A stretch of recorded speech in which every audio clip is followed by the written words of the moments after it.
Dum da dum da dum da dum da da dum da dum da dum da dum da da. Can't everybody stop for 10 minutes? I mean, everybody seems that's the only. Everybody can we stick? I mean, it's not that much to ask.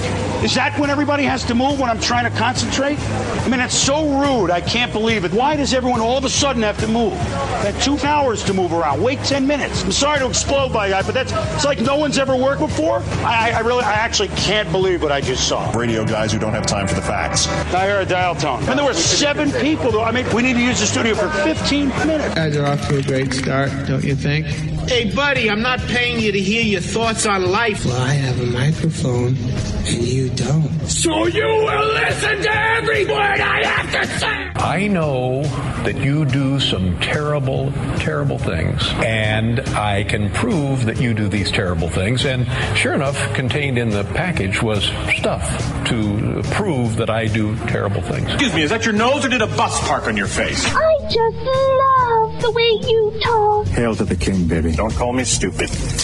Oh, right. To call you stupid would be an insult to stupid people. Victory is mine. Got news for you, dude. I'll use small words that you'll be sure to understand, you warthog-faced buffoon. The guilty pleasure offered by the existence of the sideshow Bob is simple and understandable. 99 times out of 100, nearly every time we partake of the movable falafel feast, he serves us nothing but comedy. Farce, slapstick, unconscious self-mutilation, the Sisyphus of morons, if you will. But this is the 100th time out of 100. It is not funny at all. That's on the record and documented. Americans who deserves better than the sideshow Bob of commentators. We all do. Well, I think you folks have a real fine show, and it's going to be successful just as soon as people find out what time it's on. Oh, they're terrible. They're so terrible. You want them to run through it again?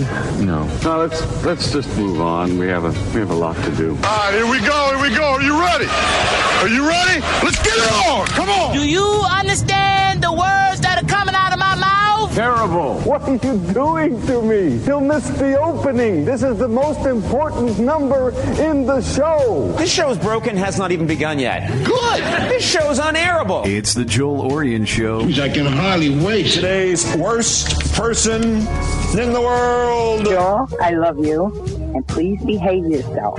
Now, ladies and gentlemen, please welcome my son, Joel Oriend. Thank you so much, Mother. I do appreciate it. And happy Mother's Day to you, Mom. I appreciate everything and everything you do for me.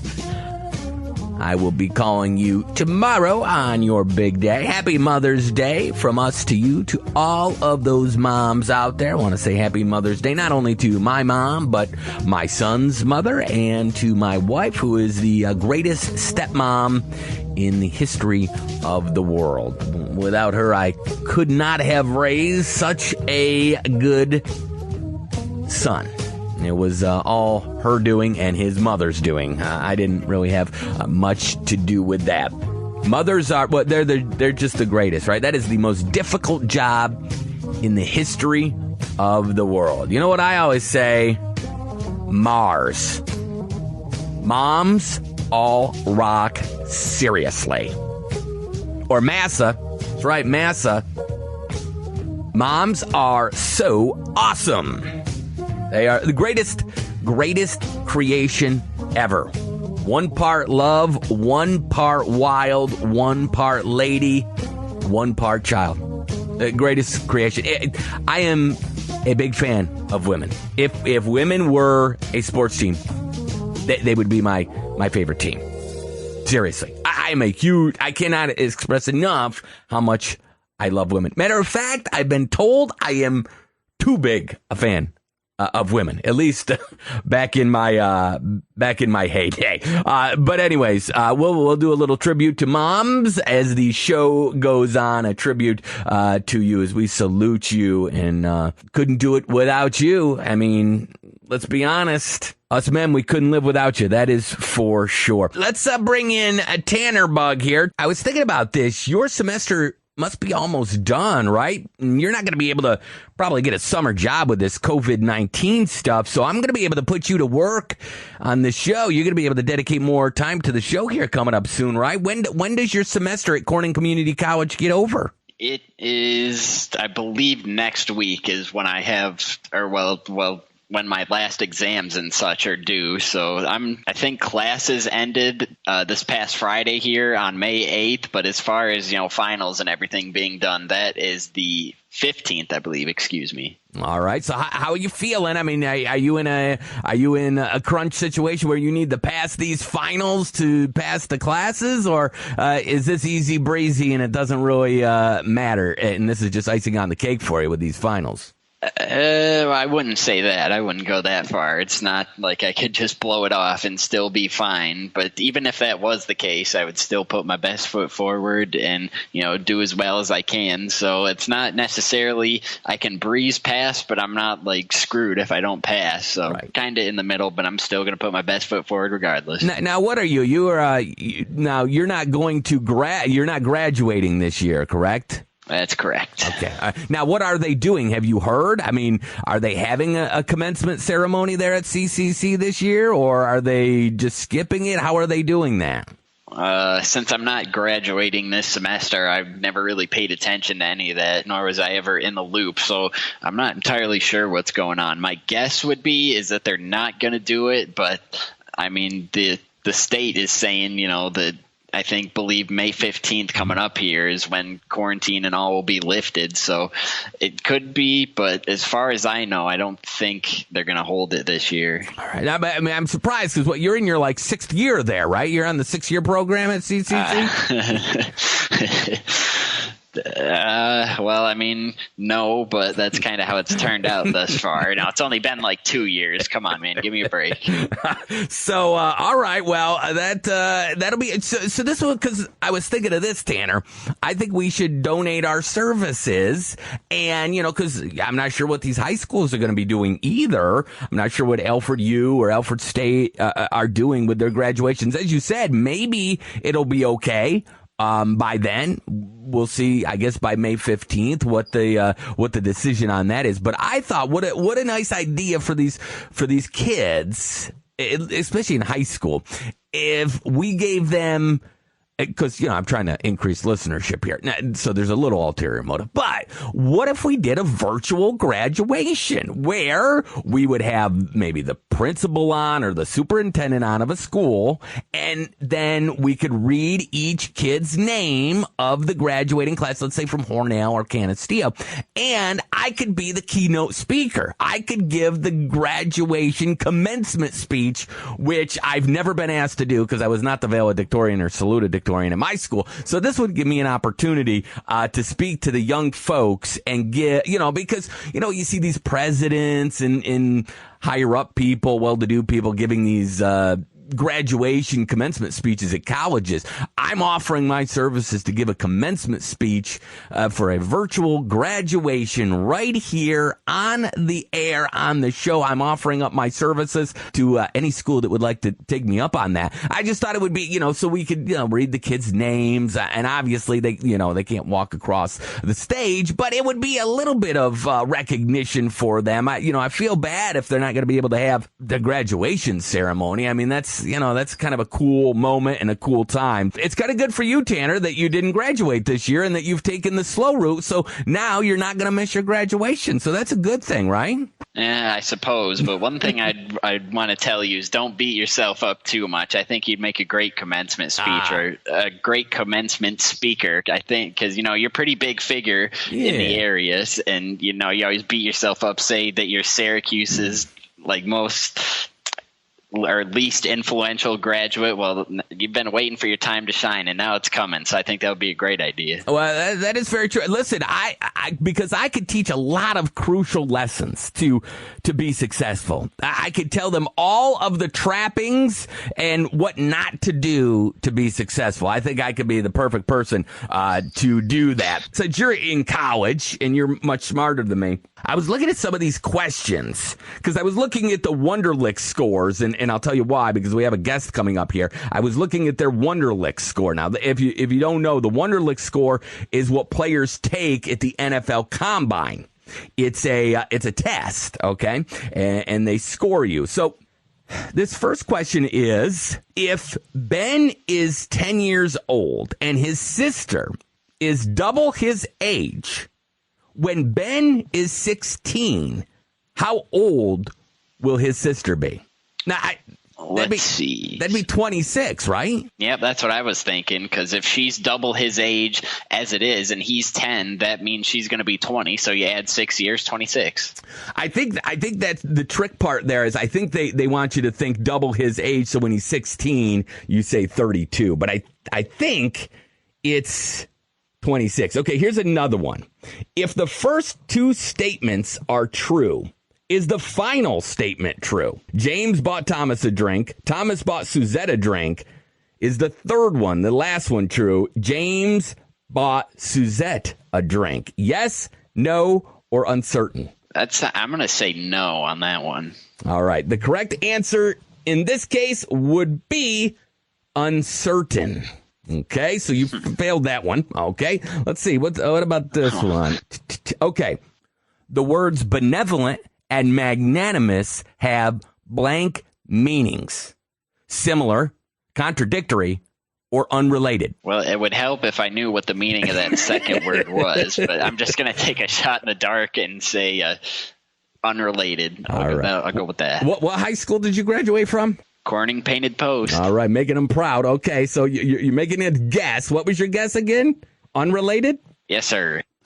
Incorrect. Those two words are similar. Wow, you're doing so bad the Cleveland Browns wouldn't even draft you, Dannerbug. Now, what's your major there at Corning Community College? Accounting. Oh, okay. This is right up your alley. Okay. All right, get a pen and paper here. This is a good one. This is a numbers one for you, future accountant. 4 friends go to a local restaurant for dinner.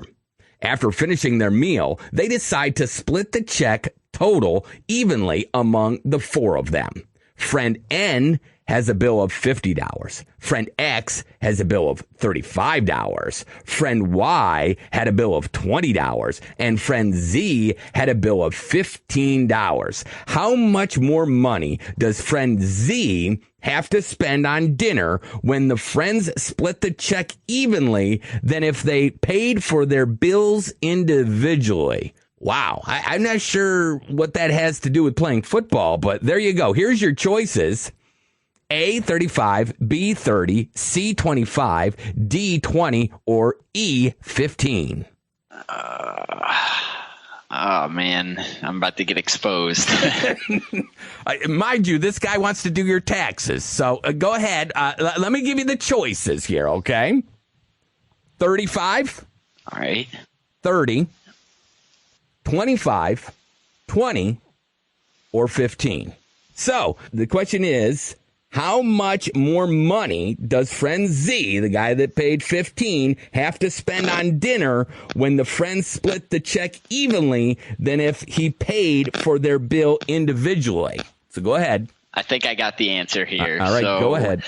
Final answer is D, 15. He would have to pay 15 more. And that is correct. You got it. You didn't Google that, did you? No, I had my pen and paper handy, so I was able to just do some quick maths, and we got it. All right. And let's see. Here's another money one. 5 cookies cost 30 cents. How much will 30 cookies cost? $1.50, $1.80, $2.80, or $5?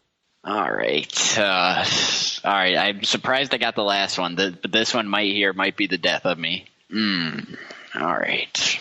Folks, you're listening live to one of the future great minds of America at work, live on the radio. A college student at CCC with a major in accounting, trying to figure out the Wonderlic test, a test that's given to college football players attending the NFL Combine. Let's see. So the unit price would be less than 1 cent. So let's see, 0.06 times 30. I'm going to go with $1.80. Oh, man, you're good. You're on fire. Okay, I like it. Let's see. How about this one? Scrupulous is the opposite of rigorous, punctual, negligent, or meticulous? Negligent. All right, the answer is C. Correct. The word scrupulous means thorough or careful. Since the question asks for the opposite of scrupulous, the correct answer is negligent. All right, that's not too bad. Oh, here's a good one, Tanner. I like this one. A train. I don't like the sound of that. A train travels 100 feet every 2 seconds. How far will it travel in 36 seconds? All right, so that's 50 feet per second. So if you take 50 times 36, that should give you 1,800 feet. All right, so I didn't even give you the. I should have gave you the answers. Okay, so let me give you the answers. A, 1,670 feet. B, 1,836 feet. C, 286 feet. Or D, none of the above. So you're going to go D, correct? Yes, I'm going none of the above because I'm not even in the ballpark of any of those. Because the train. So the correct answer is D. So you were right. See, it does work to guess sometimes, Tanner, as you're proving to the kids out there. Because the train passes 100 feet in 2 seconds, and there is 18 sets of 2 in 36, the train will pass 100 times 18 in 36 seconds. So 100 times 18 is 1,800, a number which does not appear in the choices above. So there you go. Hey, that's what I came up with. I was right on the dot. You're right. Yeah, you got that one. All right, we'll chalk that one up as a correct one. How about this one? This will be the last one we do here. Oh, I hate these. Oh, I never did well on these on the SATs. Okay, here we go. Determine whether the third statement is correct or not, based on the first and second statement provided. Okay? All dogs have brown tails. Brownie has a brown tail. Brownie is a dog. Yes, no, cannot say. Yes. Yes, and the correct answer is C, incorrect. Despite the fact that all dogs have brown tails, not all creatures who have brown tails are necessarily dogs. Duh, Tanner, how'd you not know that? Dude, come on. That's not even fair. I mean, I don't know how this helps you to decide what pass coverage the defense is in and if they're blitzing and if 52 is the mic, but apparently this somehow tells coaches that you're smart or not. I don't think I could do. Let me send you this link, okay? The one that mind you, you're supposed to do 10 questions in 2 minutes, so you're gonna have to move quickly. And we'll get our next guest on the line, and you do the Wonderlic during the test Wonderlic during the commercial break, and then we'll see how you do on the Wonderlic. Tanner, why don't you go ahead and throw out your trivia question here as we go to break? And all right, good. I've been waiting for this. I'm not the one that's used to getting questioned here. So now it's time to turn the tables back the way they should be. So if you thought we were going to hit a lot of baseball during today's show, that's not going to stop here with Tanner's trivia. So here we go.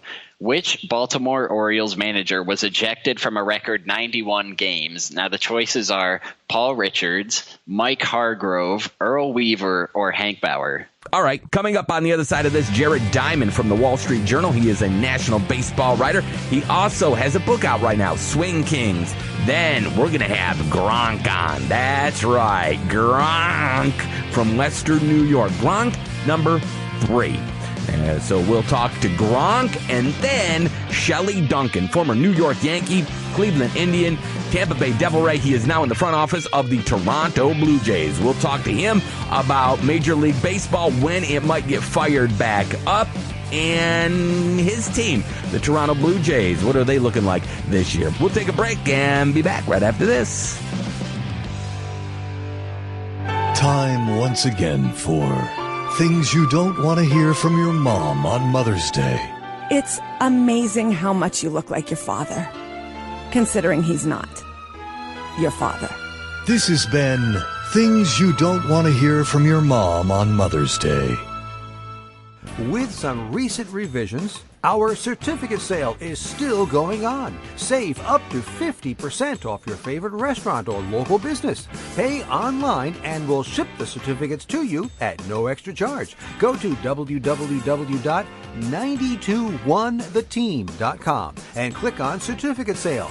Buy the certificate you want and request that they be shipped. Let us help you save money. And thanks for listening to 92.1 The Team. Mullen Factory Direct Floor Covering has been serving this area for many years. During life's ups and downs, we've never quite experienced anything like this. There's no official day or time set for us all to go back to business as usual, but Mullins wants you to know they're there for you and your flooring projects. And it's also a good time to say thanks to all the loyal customers and remind you to support all area local small businesses to help them stay afloat during this unprecedented time. Be safe and stay healthy. From your friends at Mullen Factory Direct Floor Covering in Almond. There's nothing like clean, clear, soft water. Soft water is better for you and your home. It makes your clothes brighter and whiter, and it makes your skin softer and hair shinier. How can you enjoy the benefits of soft water? All you have to do is call B&B Water Conditioning and Bath, 776-3037. Schedule a free, non-obligation in-home water analysis. And it won't be long until you'll be able to enjoy the benefits of clean, clear, soft water for drinking, cooking, bathing, and washing clothes. And it figures out to be just pennies a day. Your whole house will love it. It's B&B Water Conditioning, a Bath. Phone 776-3037. Welcome back to the Joel Oriend Show. You know, I hate an ingrate that ain't grateful for the things he ain't never had. On 92.1 The Team. All right, well, we've been hitting the NFL and football pretty hard over the last couple weeks because of the draft. There's not been a lot going on in the NBA, NHL, and Major League Baseball. Major League Baseball never even made it to opening day before they had to press the pause button. But it sounds like baseball might be getting closer to making a return. So let's bring on our next guest. He is a national baseball writer. He works for the Wall Street Journal. He also is an author as well. We'll talk to him about his book. He's a great follow on Twitter at Jared Diamond. Jared, thanks so much for coming on. We appreciate it. Yeah, thanks for having me. Now, you're downstate, which has been hit pretty hard by the COVID-19. How are you and your family doing? Everything good? You've probably not been able to get into the office much. I'm guessing you've had to shelter in place down there? So far, so good. Yeah, I have not been to my office in the city since probably February. Wow. I was at spring training in Florida in early February. Then in March, I was in Arizona. I was in Arizona until the very last day of spring training. I was there when it all shut down on March 12th. I flew back here on March 13th and have pretty much been inside since. The good news is, at least here in the New York area, we are finally just starting to see perhaps some light. It's starting to get a little bit better. It's still going to be a while before I think anyone feels like things are back to normal. But for the first time in a while, these past couple of days, there have been some positive signs that maybe the worst is behind us. Well, I think that's great news for everybody to hear. You guys down there are on the downside of this and on the backside of the curve. Let me ask you, Jared, there's been talk, scuttlebutt, that maybe Major League Baseball has a shortened spring training in the middle of June, opening day on July 1st. What are your sources telling you? What are you hearing from Major League Baseball? That plan that you described, spring training in June, games starting in early July, that is the hope. That is the goal. Major League Baseball would absolutely love to make that a reality, and it's not hard to see why. The idea of Major League Baseball being played on July 4th is very appealing to Major League Baseball for marketing reasons, for economic reasons, just for general social reasons. The sort of idea of Major League Baseball being played in this country on the 4th of July, that would be a statement that Major League Baseball would love to make. Now, that said, they really do not know if that will be possible or how it will be possible. Not yet. That's why I say it's a goal. It's what they want to happen. I think in the next, let's say, 2 to 3 weeks, we should have a better sense of just how realistic that or any other idea for baseball in 2020 is. I just saw a recent survey that 76% of the respondents said they'd be okay with sports coming back with no fans. It seems like the public is turning and warming up to the idea of these leagues getting back underway. At first, they were extremely against it. That story about baseball trying to do something in Arizona, the public really pushed back. But it does seem, Jared, that the public is warming up to the idea of these leagues leagues coming back with no fans. Absolutely. And I think it helps that we've now seen baseball being played in Taiwan and now in South Korea without fans. And I think that's allayed some of the concerns about the aesthetics. Like, what would sports look like in empty stadiums?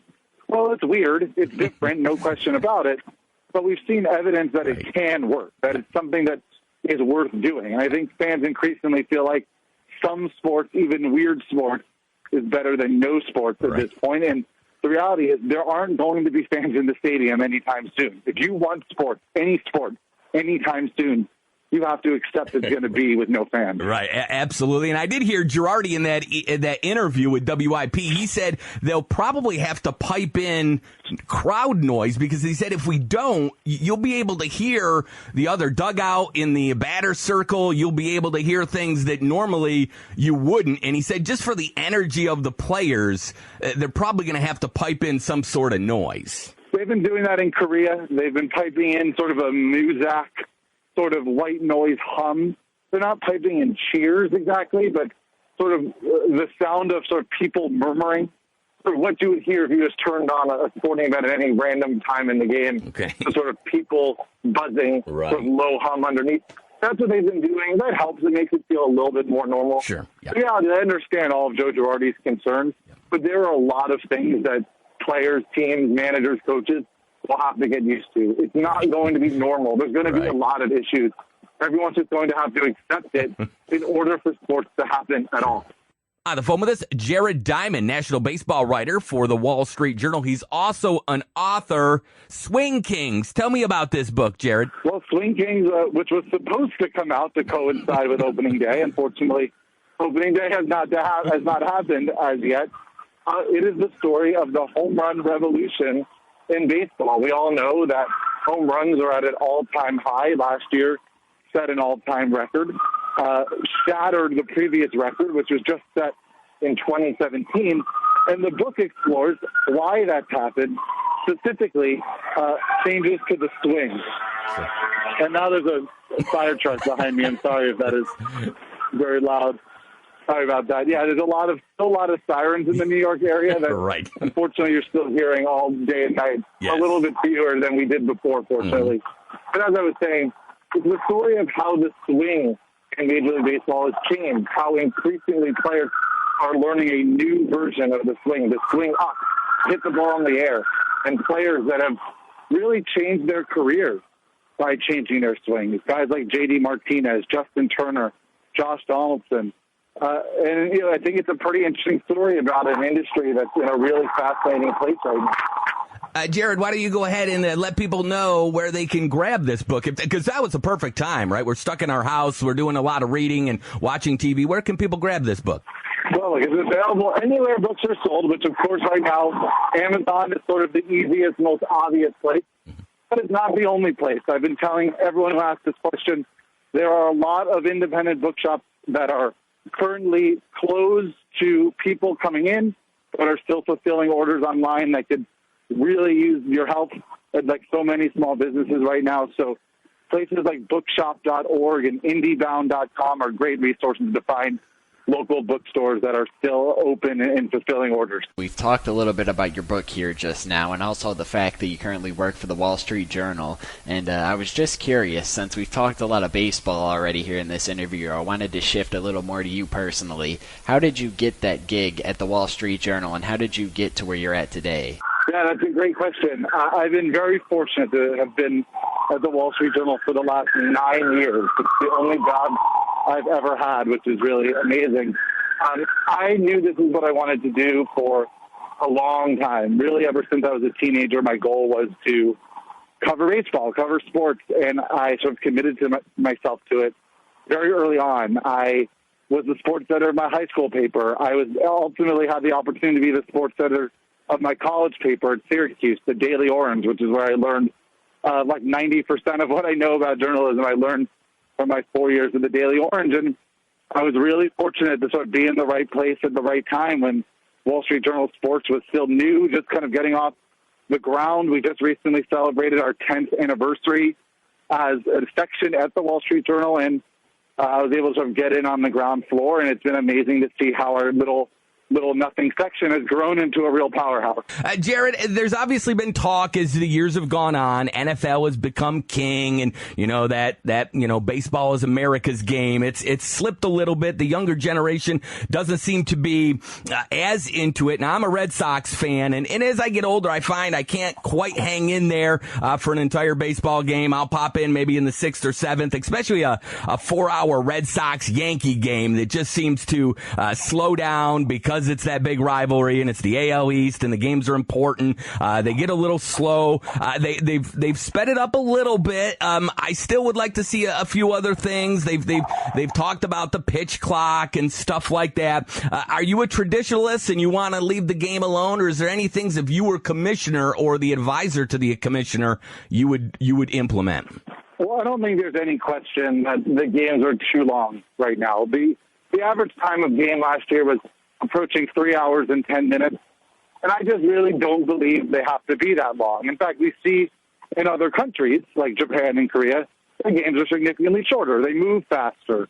There's some cultural differences as to why that probably couldn't be replicated in the U.S., but there's some that are. I think if baseball was able to find a way to get the average time of game down even to 2 hours 50, 2 hours 55, it would make a big difference. And it's not necessarily about the minutes. It's about the pace. It's about how much dead time there is in a baseball game right now. There's so much standing around, especially in the era that we're in, which is so much about power, where home runs and strikeouts rule the day. It leads to an event that's kind of like soccer, right, where there's a lot of nothing happening, and then one really big thing that happens every once in a while. I think it would behoove baseball to find a way to get back to at least a little bit more, shift that pendulum, to letting the ball be put in play more. Let's see some of that athleticism and speed and what these great athletes can do. It's not going to be easy. It's going to take work on the baseball's part. It's going to probably upset some people if MLB makes really severe rule changes, because traditional fans really don't like changes to baseball, but it's something that I think is worth exploring. These 18-inning games are fun to talk about, but they don't really do a lot for the teams. They burn out their bullpens, they burn out their pitchers. I understand in the regular season, they can send guys down and bring guys up, but again, this might be too gimmicky, but people have said maybe you get into the 10th or 11th and you start with a guy on second base or something. Are you into that, or are you okay with, the occasional 13, 14, 15 inning game? It's funny you bring that up, because my solution to that is probably even more radical than yours, and one that, I know that every time I bring it up, it incites anger from a lot of people. But my feeling on that is these long games are not good for the game, these 16, 17-inning games. I would be fine, and I know this goes totally against baseball tradition, but just end the games in ties after 12. Right. After 11, at least in the regular season. That's what they do in South Korea. Yep. In South Korea, after 12 innings, the game is over. Right. And does it really matter? Who's even watching in the 15th inning of a baseball game anymore? Right. There's 162 games. Does it really matter if 2 of them a year end in a tie? I just don't see how it's really a bad thing, but I know that infuriates a lot of baseball fans when I bring it up. I wanted to talk a little bit about this past offseason, Jared. In your opinion, who was the biggest winner and loser from this past MLB offseason? Well, as far as winners go, there's certainly a couple obvious candidates. It's hard to look past the Dodgers. Of course, bringing in Mookie Betts when you're already perhaps the best team in all of Major League Baseball, and then you bring in the second best player in the game. That's pretty remarkable, and it made the Dodgers real favorites to win the World Series. Granted, that's not been the case for a few years, and it hasn't happened for them, but you have to imagine that eventually they get over that hump if there is a season, and Mookie Betts certainly really helps that cause. It's also impossible to overlook the Yankees. Bringing in Garrett Cole, it's a team that was very close to the World Series last year, and comes just short when how they address their biggest need by getting the guy who might be the best pitcher in all of baseball. In terms of losers, there's a few candidates that stand out.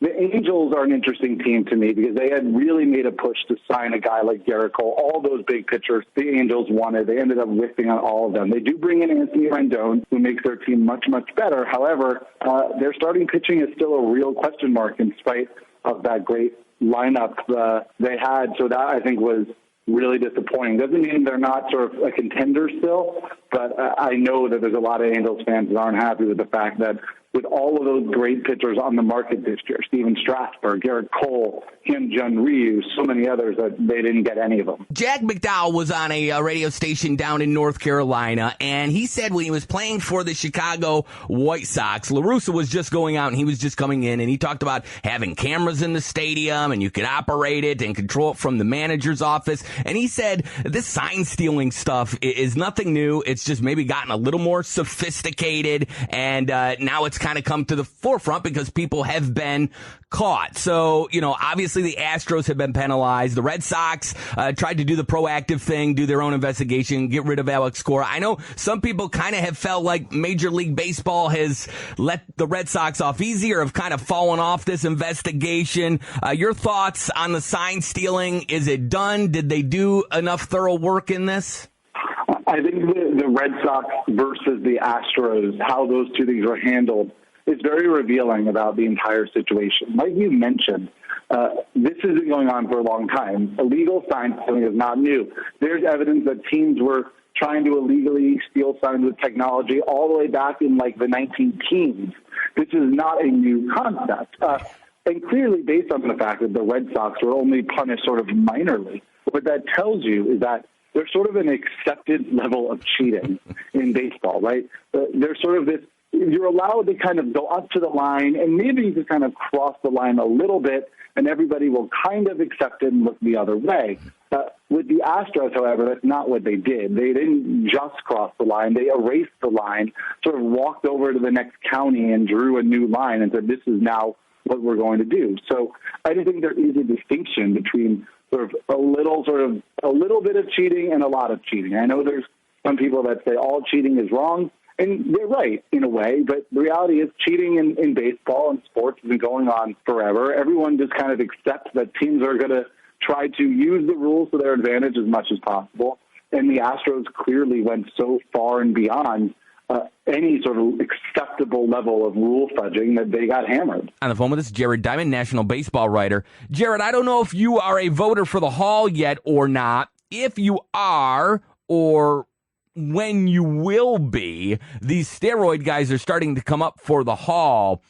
Did you or will you vote for known steroid users to get into the Baseball Hall of Fame? Well, I'm still 2 years away from voting. This is going to be my eighth year. Would be my eighth year in the Writers Association. You need 10 for your Hall of Fame voters, so I'm not quite there yet. But I think what we're seeing in that department, in the case of Curt Schilling, it seems pretty clear that he's going to get in, maybe as soon as next year. He's been trending up. He definitely alienated some of the voting bloc with some of his comments and things of this nature. But I think maybe that's calmed down a little bit. We've seen him trending upward. So I think there's a really good chance Curt Schilling gets into the Hall of Fame soon. Like I said, maybe as soon as next year. And as for the steroid guys, I mean, this is an annual debate. This will never really end this conversation. I don't think ever.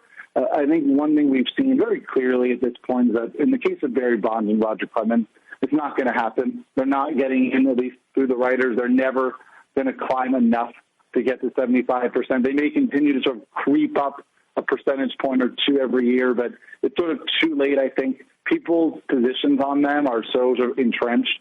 Either you vote for them or you don't. No one's changing their mind at this point. There's certainly a generational component to this.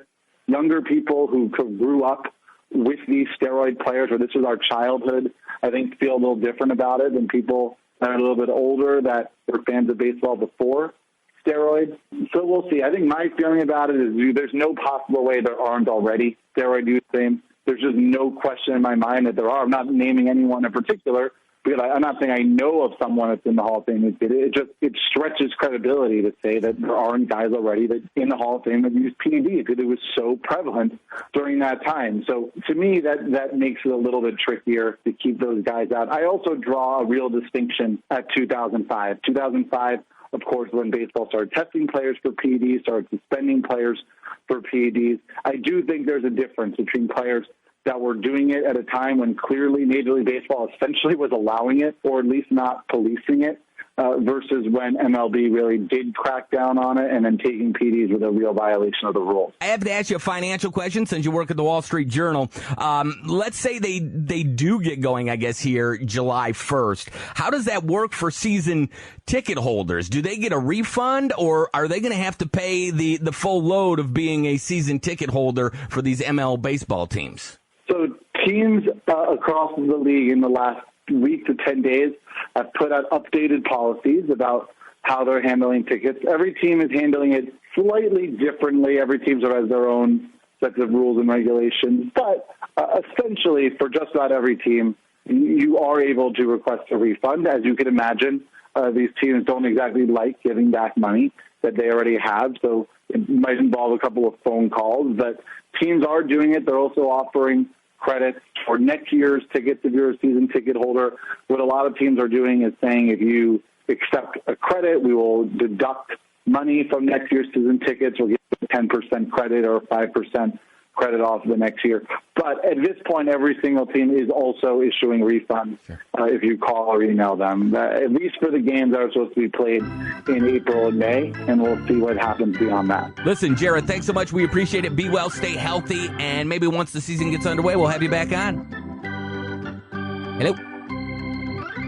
All right, I think we lost him. Wow, what a contrast between where I am and where he is, upstate and downstate. You know, here I shut the window in the studio because we've got cows and bulls right outside the window making noise, mooing. So I wanted to dampen that, so I closed the window, and Jared sounded like he had a parade going by him wherever he was standing down there. That's Jared Diamond on Twitter, at Jared Diamond. Works for the Wall Street Journal. He is a national baseball writer. He is also an author. His book, Swing Kings, is out now. You can check that out if you have someone in your family or household that is a baseball player at pretty much any level. It'd be a great book to check out. We'll be back right after this. Mother's Day is just around the corner, and if you can't stay with Mom this year, do the next best thing. Stay at a Mother's Days Inn. Welcome to Mother's Days Inn. Can I help you, son? Hi, ma'am. Oh, please call me Mom. Oh, okay, Mom, I need a room. And I hope that's a room for one. Well, actually, my fiancé... Right, 2 rooms, separate floors. Mom! At Mother's Days Inn, we'll treat you the same way your mom does. Front desk, this is Mom. Hi, Mom. I need a wake-up call for 9 a.m. Oh, honey, the early bird gets the worm. I'll be in at 7 to open the blinds for you. Oh, Mom! Mother's Days Inn. Could it kill you to call us once in a while? Hi, checking out of room 412? Okay, did you make your bed? Doesn't the maid do that? Do I look like your maid? Now you march yourself upstairs and you make that bed, young man. Ma! Don't you mind me? Mother's Days Inn. Hi, Saver. Walgreens here. We like the way you save. Take coffee. You know it doesn't have to cost $4 a cup, so you make your own. And co-pays on Medicare Part D. You save up to $5 and get 100 Balance Rewards points on each prescription when Walgreens is your preferred pharmacy. Save smartly on Med D. Walgreens. Trusted since 1901. Copay savings on Tier 1 generic drugs available through select plans that include Walgreens as a preferred pharmacy. Points cannot be earned in Arkansas, New Jersey, or New York. Complete details at walgreens.com/balance. Let's say you just bought a house. Bad news is, you're one step closer to becoming your parents. Soon you'll have a separate fridge in the basement, where extra groceries are exiled forever. Remember that frozen lasagna? Of course you don't. It's been down there since 2008. Good news is, it's easy to bundle home and auto through Progressive and save on your car insurance. Piece of cake. Behind the lasagna, it's very old. Progressive Casualty Insurance Company, affiliates, and other insurers. Discount not available in all states or situations. Got an old car? You can donate it, whether it's running or not, to the United Breast Cancer Foundation and save a life. They'll even come and pick it up for free. The United Breast Cancer Foundation has saved hundreds of women's lives through their free or low-cost breast screen exams. But now they need your help. The United Breast Cancer Foundation wants to save more lives through early detection by offering women free or low-cost breast screening exams. And donating your old car, SUV, or truck, whether it's running or not, helps pay for them. Plus, you get a charitable tax deduction. Help the United Breast Cancer Foundation save lives by donating your old car, SUV, or truck. Call now for free pickup. 800-245-0823. 800-245-0823. 800-245-0823. Call right now. That number again is 800-245-0823. This is John Murphy, voice of the Buffalo Bills, and I'm excited to be on Oriend Nation, that is, with Joe Oriend on 92.1 The Team. Speaking of John there, we'll get to the Bills schedule. The 2020 schedule has been released. We'll take a look at that. Also, there was a poll done about the most passionate fan bases in professional sports. Let's see if that Bills Mafia that says they love their team so much, let's see if they make the list. Tanner has taken a shortened version of the Wonderlic. 10 questions in 2 minutes. Now, I believe the normal Wonderlic is 50 questions in 10 minutes. So, Tanner, how did you do? Well, the results were less than stellar. Got a whopping 2 out of 10. Okay, very nice. Okay, 2 out of 10. That's. Wait, hold on. Let me just say something here to defend myself. So look at Frank Gore. He only scored a 6 on the Wonderlic test, but he's done just fine in his career. He's about to go into year number 16, his age 37 season, and he's already number 3 on the all-time rushing list. So to any prospective employers, my plea to you is don't put all of your eggs in the Wonderlic test basket. Well, that's no surprise. He went to Miami University, so that doesn't shock me. What about now? How about this though, pal? Rob Gronkowski, a 34. That's impressive. He gives off the impression that he's not as smart of a guy as he actually is. But I guess he just continues to prove that he's smarter than people give him credit for. Google and see if anything comes up for highest Wonderlic score. Yeah, I got it pulled up with me right now, some of the highest and lowest. So okay, go ahead. The highest was actually a punter, Pat McInally. He's the only player that is known to get a perfect score on the Wonderlic test. Of course, went to Harvard. Speaking of Harvard graduates, Ryan Fitzpatrick is up there with one of the highest at 48. Benjamin Watson up there with 48. Got a couple 49s as well. Mike Mamula, former defensive end. Kevin Curtis, former wide receiver at 48. So there's been a few that have been up there. Vince Young came in with a 6. Another quarterback, Oscar Davenport, had 6. Ed Prather, former safety, had 5. Darren Davis and Morris Claiborne seem to be tied for the lowest with 4. Real quickly, let's talk about this Bills Mafia that I hear so much about and how dedicated they are to get out there in the snow, snowstorms, any type of weather. They're hardy fans, they've suffered through 4 consecutive Super Bowl losses. I've always been told, nobody circles the wagons more than the Buffalo Bills fan base. Give me this, was it Yard Barker that did the survey? Yes, it was. Although I think this was according to Forbes.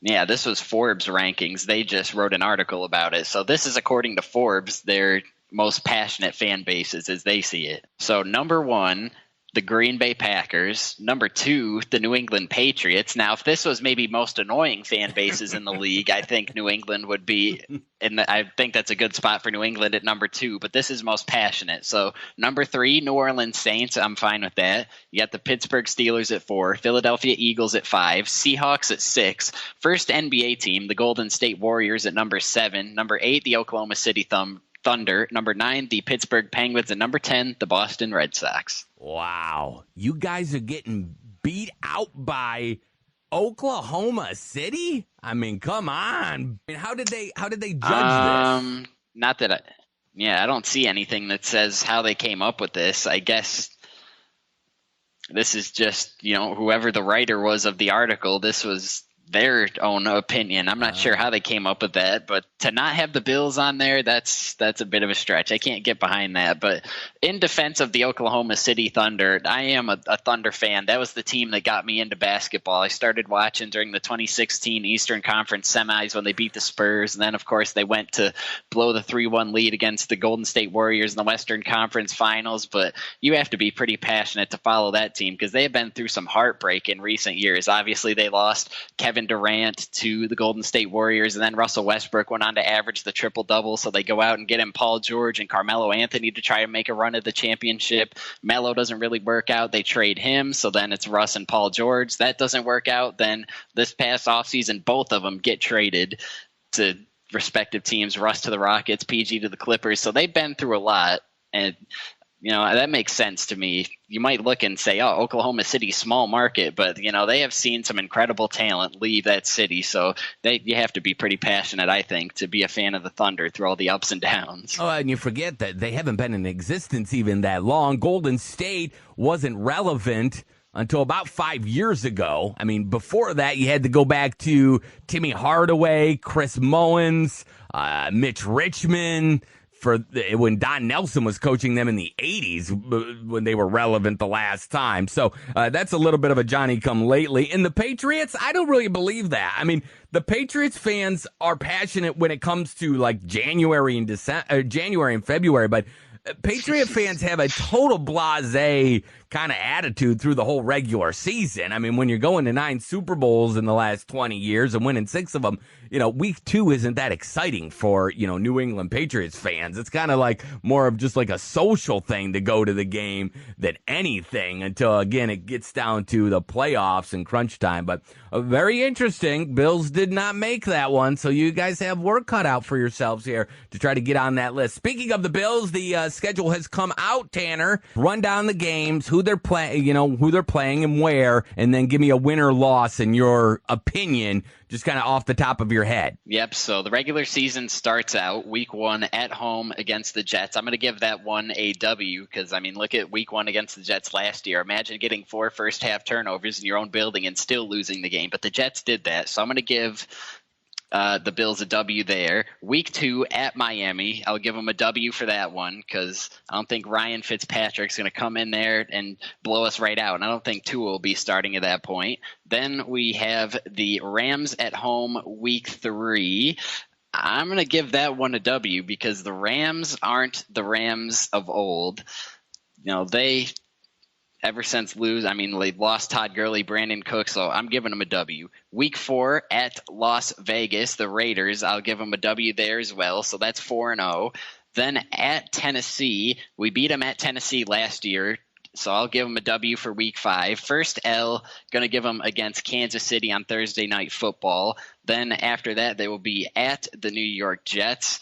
Just to be fair, we'll say split the season series, I'll give them an L there. Then we have New England on November 1st.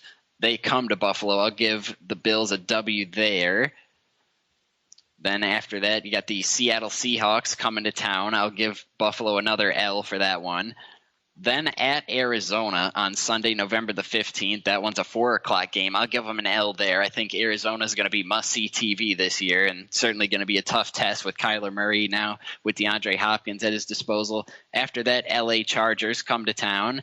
Will it be Justin Herbert or Tyrod Taylor? Time will tell, but I'm going to give the Bills an L for that one. So that's their 4th on the season, I believe. Then after that, they travel to San Francisco to take on the 49ers on Monday Night Football. We'll give them L number 5 on the season for the Bills. Then on Sunday, December 13th, they will host the Pittsburgh Steelers on Sunday Night Football. We'll give them a W for that one.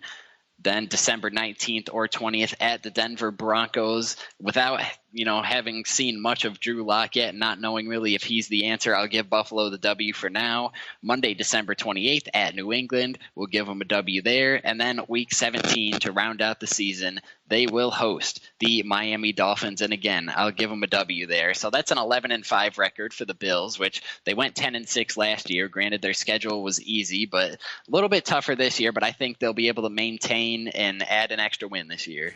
All right. That's very, very, very, very, very optimistic. I'll give you that. 11-5. You even have them going into Foxborough at the end of the season and beating the Patriots. And I think by your projections, they're going to win the AFC East as well. So we'll see. I might want to make a friendly bet with you on that. I don't know. That seems pretty optimistic, but you might be right. It might be their time. People are very high on the Bills draft and their team, so we'll see.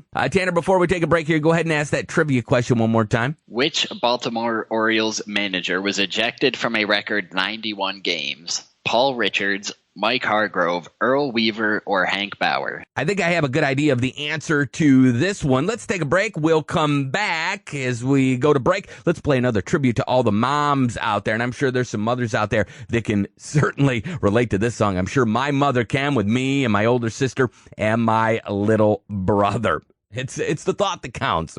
Right, Mom? We'll be back right after this. Happy Mother's Day.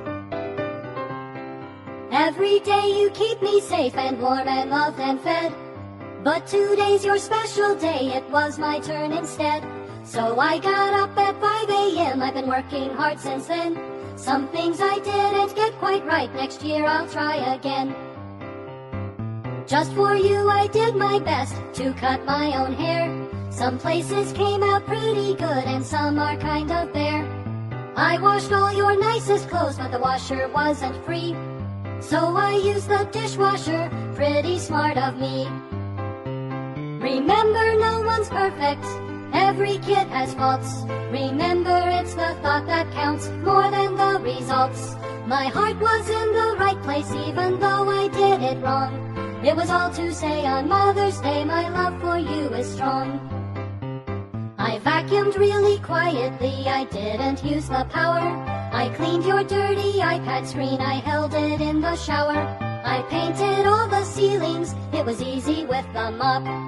Now the carpet's painted too with cool rainbow drops. I answered all your work emails with just leave me alone. And we gave a prince from Scandinavia a loan. I watered all the houseplants with the garden hose. I forgot to turn it off, sometimes that's how it goes. Remember, no one's perfect, every kid has faults. Remember, it's the thought that counts more than the results. My heart was in the right place even though I did it wrong. It was all to say on Mother's Day, my love for you is strong.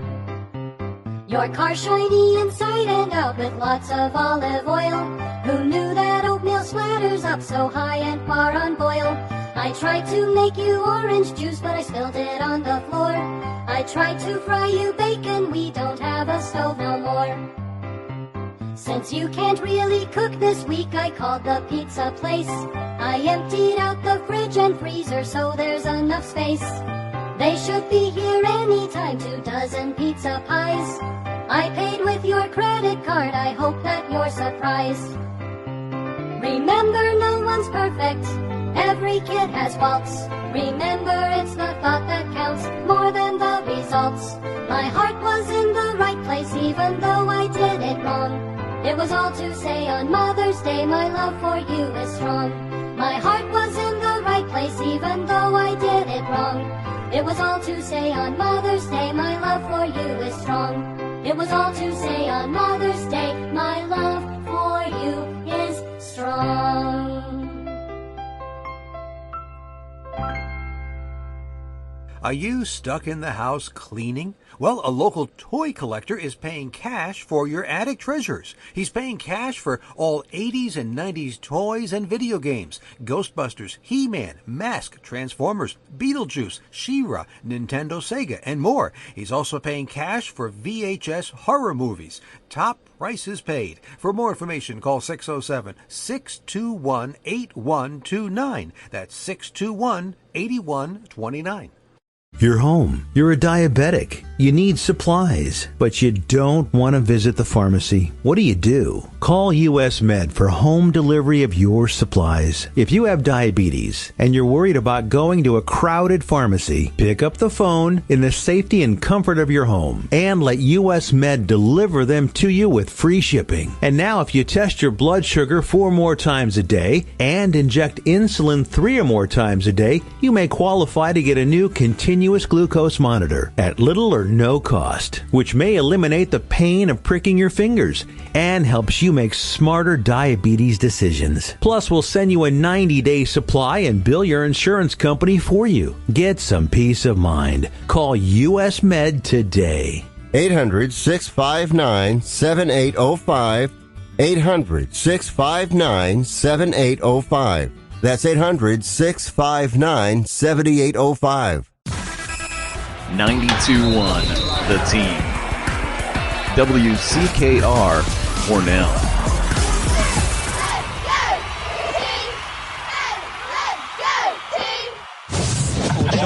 Wow. Me and my brothers, Gordy, Dan, Rob, and Glenn Gronkowski. Wow. Together, oh my God. We are the Gronk. Wow. The testosterone level was at an all-time high when the Gronkowski boys visited the Shark Tank. Chris was there to pitch his double-walled, vacuum-insulated stainless steel shaker bottle, the Ice Shaker. But just one Gronkowski bro wasn't enough. Bros!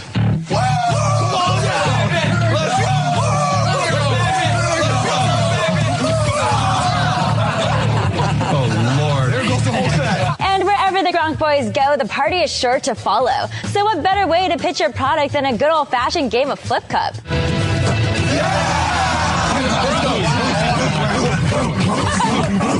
With the fun and games out of the way, it was time for Chris to reel in a shark. But they all had one question. Why the heck isn't the Gronk name on the product? I wanted to build a product that people wanted. I didn't want it to be, every time Rob posted, it sold, and that was it. I wanted to make sure it was something out there. But couldn't you call it like the Gronk Shaker? Guest shark Alex Rodriguez wasn't concerned with the name and teamed up with Mark Cuban to make the Gronk bro an offer. $150K. So your offer, $150K for 20%, but we don't like to wait around. Even though Chris made A-Rod and Cuban wait while he got offers from the other Sharks, it wasn't long before the guys made a slam dunk, home run, touchdown deal. Yeah, we'll do it. You got it. We got all 3 sports now. Football, basketball, and baseball. What's up, baby? How you doing? 1, 2, 3. Welcome back to the Joel Oriend Show. Jack Frost nipping at your nose? Yeah. Now let's get Joe Beer nipping at my liver. On 92.1 The Team. All right, that was courtesy of Yahoo Finance, what you just heard. So not only did the Gronkowski brothers know how to play football, they know how to deal in finance and business. And let's bring on one of the Gronkowski brothers, kind of the brains behind Ice Shaker and the product that you saw on Shark Tank. It is Chris Gronkowski. Chris, thanks so much for joining us. Hey, absolutely. Thanks for having me. Let me ask, were you more nervous to go into your first NFL game or to go on Shark Tank? Oh, definitely my first NFL game. that's for sure. Tell me about the company. Seems to have, really grown and done well. Obviously, as that clip said, you made a deal with A-Rod and Mark Cuban. I've since heard that your brother Rob has been able to buy back the shares from A-Rod. So it sounds to me like the company Ice Shaker is really taken off and able to stand on its own. Yeah, we traded sharks. I'll consider Rob a shark as well. Sure. And after he's done playing for a year, he decided to recently come back. But at that time, he was looking to get into the health and fitness space because that's what we're all about. That's what we've always done. So we always known. He wanted to jump in and test the waters as well. So he got on board. He bought out Alex, and he's been a big part of the company as well now. So you guys are obviously from Western New York. I think are you the third out of the 6 kids? Yep. Okay. The middle. Okay. Yep, bro, so, 3. Yeah, bro 3. So you're now. How does that work? Are you guys all called Gronk, or like Gronk 1, Gronk 2, like Dr. Seuss's Who's, or do you all have different nicknames? Oh, man. When we talk to each other, it's usually bro. Okay. And sometimes we go by number. Okay. With everybody else. Sure. I don't call Gronk. I call him Rob. Gotcha. So you're in Dallas, but you guys are all pretty much from Western New York. Now, you're in Dallas. You made a deal. One of the Sharks was with Cuban, but you did play for the Cowboys. So that's where Ice Shaker is headquartered in Dallas. Why did you pick Dallas as the headquarters? And give us the genesis and how this company Ice Shaker started for you. Yeah, I ended up, I went to the Cowboys my rookie year, played here, started here my rookie year, went on to the Colts and got traded to the Broncos and finished up in camp with the Chargers. So throughout that, while I was playing, my wife's family was actually from Buffalo as well. Her dad got transferred to Dallas, and a bunch of her family started moving out there. So I had a choice to either go back to Buffalo, where no one really was there in my family anymore at that time, or stay in Dallas. So we chose Dallas, and it was a good choice for business as well. A tax-free state, and it was also centrally located, so it helped a lot with getting product in and also shipping product throughout the nation, because we are big on B2C. But the product started just out of necessity for myself. I was trying to live a healthy lifestyle after I was done playing. I was going to the gym pretty much every day, if not twice a day. And it was hot here, super hot. And by the time I got to the gym, the bottle would be warm. It would be sweating everywhere. And I was making little sweat rings on the ground at the gym. And I was like, man, there's got to be something better out there. And so the goal at that time really was to make a bottle that I could use all day, every day. Something that was easy to fill, easy to clean, and also could mix up, protein powders or supplements, or even just infuse my drink with fruit. And so I went on a mission to create this bottle for myself, and found out pretty quickly that a lot of people were looking for something similar as well. And I was lucky enough to get on Shark Tank about 6 months in. I had about 80,000 in sales, and I was able to convince all 5 Sharks to put up an offer. So what was the bump? I know they do a lot of updates, and there's a huge bump in products, whether you get a deal or not. Was there a huge bump for you guys, the Shark Tank bump? Yeah, absolutely. So we did. We got an update. We did very well. So they came back, they reached out, and they asked us to do a 1-year update. So within 12 months of airing on the show, we went from 80,000 to over 3 million sales. So we had a really nice bump, and the money from the show plus the money from the actual investment, because they do invest. They invest their own money. It goes into our bank account, and we took all that money and we just started creating new products. Sure. So at that time, we had one bottle when we aired, one color, and that was it. And today we have everything. We have everything. You can think of now 6 different size bottles, different lids, and I think we have in our most popular bottle over 20 different color variations. Well, listen, and I was very impressed with your performance, especially on Shark Tank, because only a Gronk can come in and have the confidence that you did. They were pushing for you to want to use the Gronk name and kind of play off of Rob, and as I played in that clip, you were definitive that you really didn't want to do that. You didn't want to be a gimmicky product and just play off of your guys' celebrity. Yeah, and I went in there, and really the only question I wasn't ready for was that question about why I didn't name it the Gronk Shaker. To me, I went in thinking, these are the best marketing experts, in the game, and so I knew just from past experience that if I named it the Gronk Shaker, that it would help at first. Mm-hmm. But it would also severely limit the market, right? To New England fans for the most part. I mean, a Bills fan's not going to buy a bottle that says Gronk on it. Right. A Dolphins fan's not going to buy a bottle that says it's Gronk on it. So at the end of the day, the bump at first would have been awesome. But overall, in the idea of the product was, I wanted to build this. I wanted to build it into, something that lasted forever, something that I could get to my kids as well, and it was my passion. So I didn't want to come out the gate and first off base it around, really a name that's I didn't create. It's my brother's. He created the brand. He did a great job of that. And when you say Gronk, it's him. It's not me. So the last thing I wanted to do was build something that was based around him. Yeah. And so I didn't want to do that as well. So those two things together just 100% didn't make sense to me, and they kept pushing so hard at it that it was kind of shocking. Right. And there was a simple solution to that problem. And, for the first couple of weeks after we aired, we weren't able to do this yet, but had all these people saying, why are you creating a Gronk Shaker? You're an idiot. Take their advice. You're losing out on millions, all this stuff. And I would see all these messages, and I'm like, all right, I have a solution to this. I'm going to come out, and it's on the way. And we made a custom limited edition Gronk Shaker. Oh. And the great part about it was we came in with it, and, we brought in 2,000 of them, which, wasn't a ton. And, they didn't sell as fast as we thought they were going to sell. Right. We got that big bump right away. Yep. But for the most part, I was 100% right. Sure. It wasn't the name was going to sell. It was going to get a big bump, but that was it. People weren't coming in to buy the Gronk Shaker after that. Right. They were coming in to buy the Ice Shaker. I'm proud that I didn't I didn't take their advice, and I'm proud that I didn't. So we've been talking about the Ice Shaker here now for quite a while, and it made me curious, Chris. Is this always something that you envisioned yourself doing after your football career, undertaking this entrepreneurial type of venture and starting a business, or was it really a spur-of-the-moment type thing? Yeah, there's a couple of things that just in our past that happened. First off, my dad did start his own business.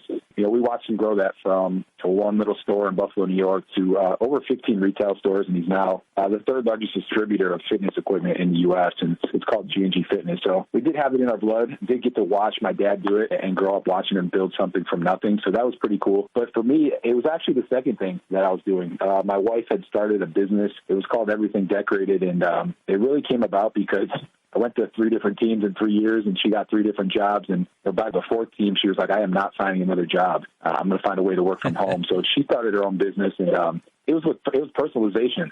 It ended up doing pretty well, and we saw this huge market there. And I jumped on board with her, and we put a lot of my playing money to buy commercial-grade laser engravers and different machines that could take us to the next level. And within a year after I was done playing, her and I together were making more money than I was playing.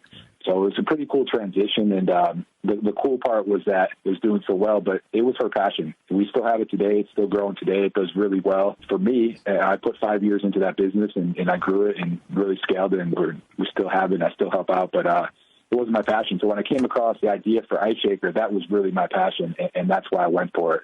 I saw a great opportunity there, an opportunity in the market, and I just said, hey, I know I can build this. I know this is going to take a ton of work, but I think I can do it. And, started as a side hustle, but kind of like everything. I did it on the side. I was working 80-hour weeks, kind of the same thing my dad did. I mean, he worked 6 years full-time, 2 different jobs to start his business. So I knew what it was going to take, and it was going to be an absolute grind, and it has been, but it's definitely worth it in the end. On the phone with us, Chris Gronkowski. He was a standout athlete for Williamsville North. He then went on to play for Arizona, and then, as we talked about, has played for Dallas, and then the Colts, Broncos, and Chargers. Now, I know this was a little after you had kind of graduated and moved on. I don't know if you follow your alma mater, the Spartans, in 2013. They win the Section 6 championship, made it to the state championship game in Class A. Did you follow your former high school on that run to the state championship game, Chris? Yeah, I did a little bit. I remember I posted about them. I guess I thought they had already won state. I thought that was the case. I posted that, and someone wrote back like, no, they're going to state. And I was like, oh, okay.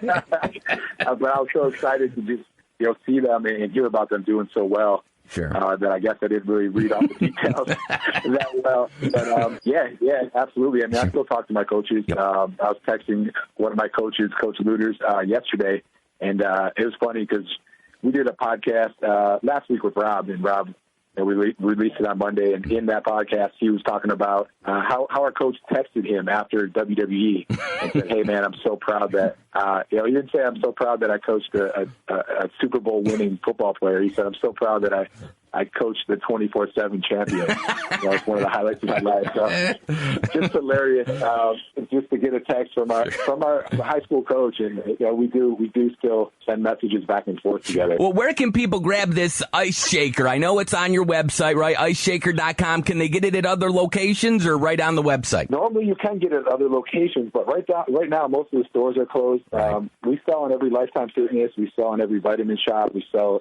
in GNC as well, all nationwide. We are there once they open back up. As of right now, our website is the main spot. We're also able to personalize bottles on there. So we're cranking for Mother's Day to personalize it, put a nice love, thank you note, love note on it. Oh, that's a great idea. For all the amazing moms out there. Yeah. And then, we're also already hitting Father's Day as well. So it's a great gift for that. Personalize it. But iShaker.com is where you can find them at. So we talked about how Rob bought the equity back from A-Rod, but the other shark you made a deal with is Mark Cuban, and he, of course, is based in Dallas. He owns the Dallas Mavericks. Do you have a lot of contact with Mark? Yeah, Mark.